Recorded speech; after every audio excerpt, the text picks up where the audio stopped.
Fear is a strange thing, whether it be fear of the mark or fear of the dark. They react with something deep inside us, something we all try to hide, but comes to light ever the same. And no fear does it, quite like the fear of creatures we could never understand, a whole species that we could study as we like, but never truly grasp, never truly know. And so I ask you, brave souls, to join me as we undergo another journey into fear, as I introduce you to some of the most dangerous Pokemon ever imagined.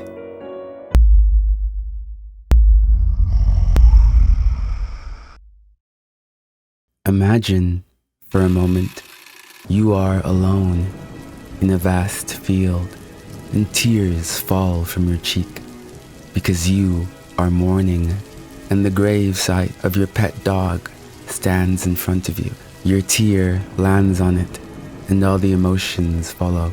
He was your comrade through all these hard years, a rock to depend on, a friend to sleep beside. And now he sleeps eternally, and you can't do anything to stop bushes rustle, and you turn to see a peculiar sight. It's your dead dog, and it looks at you, perfectly healthy, tongue sticking out like the old days. Something deep in your mind knows that this can't be possible, but the sight of him there, after all that sadness, it fills you with a joy like no other. You rush to Milo, your dear dog, and embrace him, and as you leave that gravesite with him, his skin shifts like paper.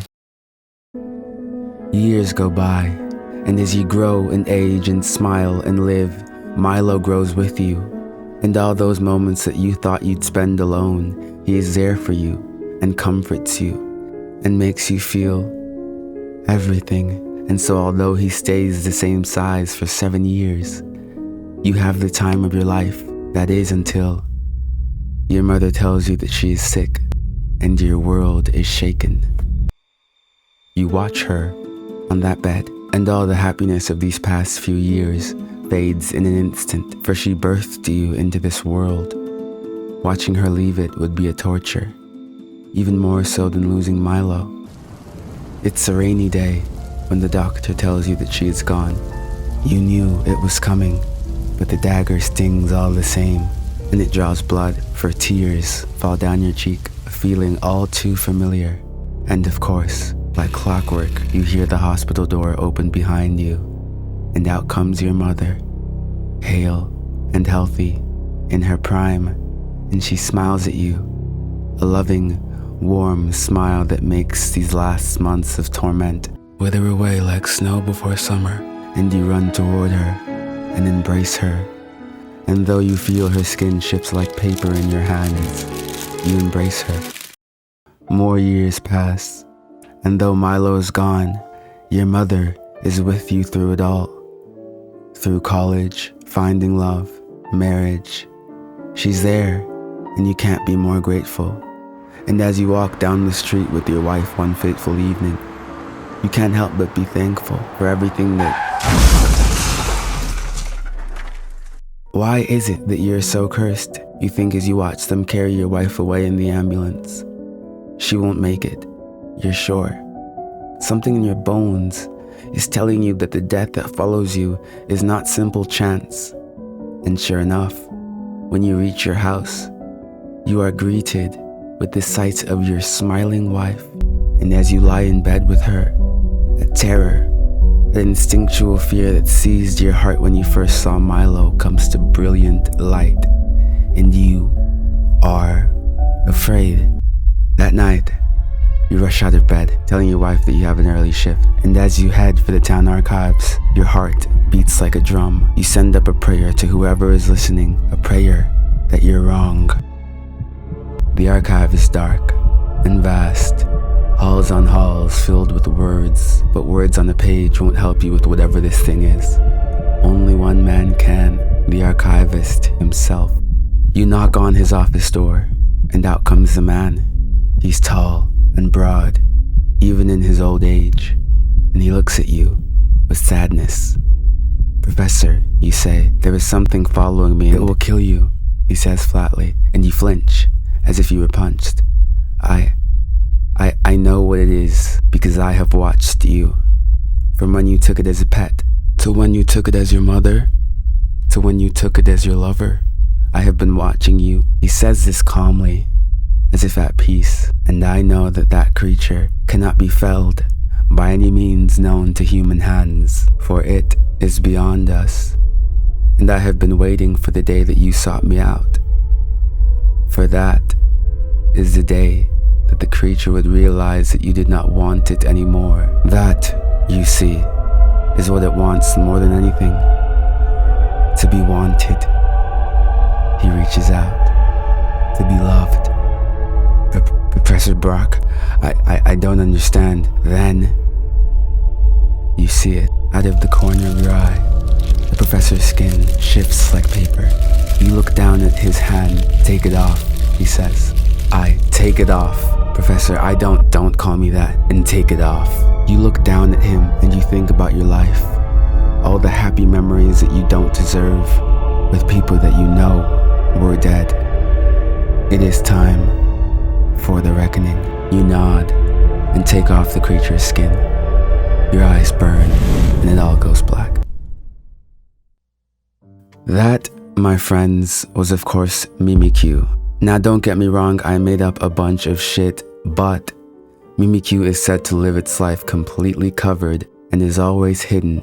People believe that anybody who sees its true form beneath the cloth will be stricken with a mysterious illness. Never try to peek beneath its covering.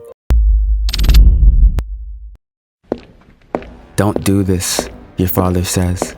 "A good king shows mercy." "He insulted me one too many times," you say as you march past him. This execution is decided. You exit the hall and walk outside to the main entryway of the castle, down the rows of guards all standing at attention until you reach the execution block. And there he stands, waiting to be burned. Any last words you call as you behold the traitor, your childhood friend. You grew up together, laughed together. You look up at him. "Why? Why did you do this?" you ask. "I loved you, like a brother." He spits in your face. "You always looked down on me," he says. "At last, my eyes can look down on you." You light the pyre. He was your best friend, your only companion in a world far too cruel. And now he is ash in the wind. As he burns, the shadows dance. Later in the night, you hear a knock on your bedroom door, and you open it. A woman in a silk robe. She's smiling. "I planted the evidence just like you asked," she says. "The guards found it on my poor husband easy enough. God rest his soul." You nod. "Made it easy to burn him," you say. "He deserved it for thinking he could deprive me of the most beautiful woman in all the realm, his wife or not." She smiles, and you invite her in. On the wall, the shadows flicker. The next day, as you wake up from a night well spent, ready to enjoy the day in a manner only a king can, you start with breakfast in bed. How dare they expect you to walk for your meal? They should be hanged at the mere thought. No, you think. Burning is better. Burning is more fun. Next, why not shoot birds? There's far too many of them anyways, and that dreadful chirping would annoy the deaf. Alongside your new bride, you walk through the boisterous castle filled with guards, advisors, and sworn swords who would all die in your name if you so much as spoke the word. "Murderer!" You turn. One of the guards? Or perhaps an advisor? "Who said that?" you call out, intent on ending both them and their family line for all of time. But no one confesses. Even your new bride-to-be asks what it was you heard. You glance around, confused, then look at the open window. The wind, then. It must have been the wind. You ignore it as you continue walking and arrive at your favorite room in the castle. your throne room, and in its center, a 7-foot-tall crimson chair, your seat of power, your birthright, and the factor that separates the sheep from the shepherd. It's your everything. You take a seat on your golden throne and open your mouth and you cough. It seems you've come down with a chill. You attempt to speak again, but it's gotten worse. You can barely talk. Your bride-to-be sends everyone away, and you are taken to your bedroom. Everything else for the day is cancelled, and you head to bed. Evening now. Your servants light you candles on the bedside, and the shadows on your ceiling flicker widely in the evening night. Your fever is getting worse. You think, perhaps some tea would help. You look and scoff when you realize that you're out of tea. Can they not do anything in this murderer? You turn. The window's closed. That most certainly was not the wind. Who's there? You call, but there's no one in the room but you. You and the dancing shadows on the ceiling would seem more vibrant now. The windows slam open, and the wind bursts into the castle bedroom. You jolt as the wind causes the candles to blow wildly, making the shadows dance on the ceiling even more vibrant. You call for guards, but the wind swallows your voice. Looking up, the shadows spell words on the ceiling. Liar, cheater, murderer. You attempt to call for guards, your friends, your mother, anyone, but it's all drowned out by the cold, harsh wind and the dancing shadows.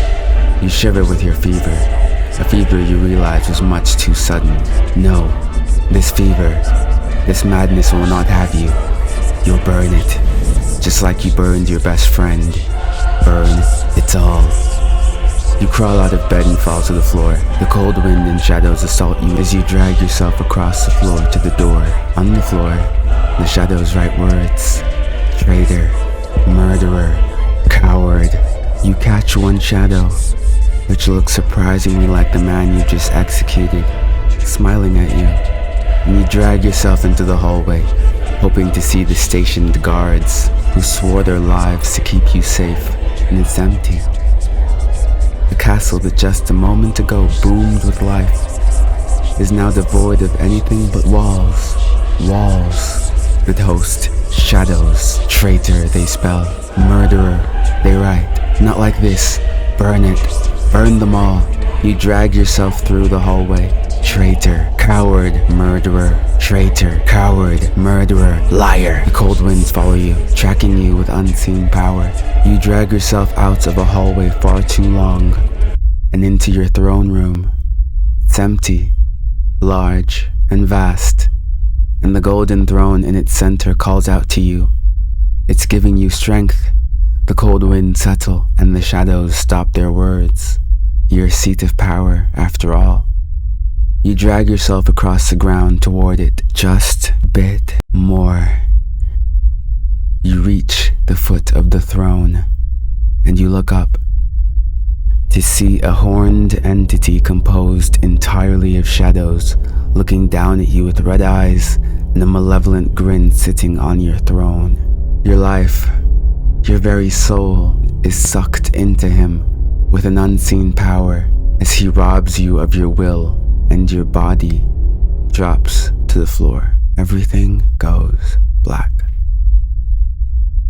By the way, I started a Patreon, so please check it out for my scripts or to simply support the channel so I can make more videos more frequently and at a higher quality. Shout out to my patrons, I love you.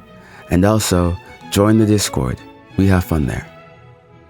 That, my friends, believe it or not, is Gengar. I most definitely took my fair share of creative liberties. However, Gengar is said to pose as your shadow, then curse you and steal your life. Should you ever feel yourself attacked by a sudden chill, it is evidence of an approaching Gengar. There is no escaping it. Give up.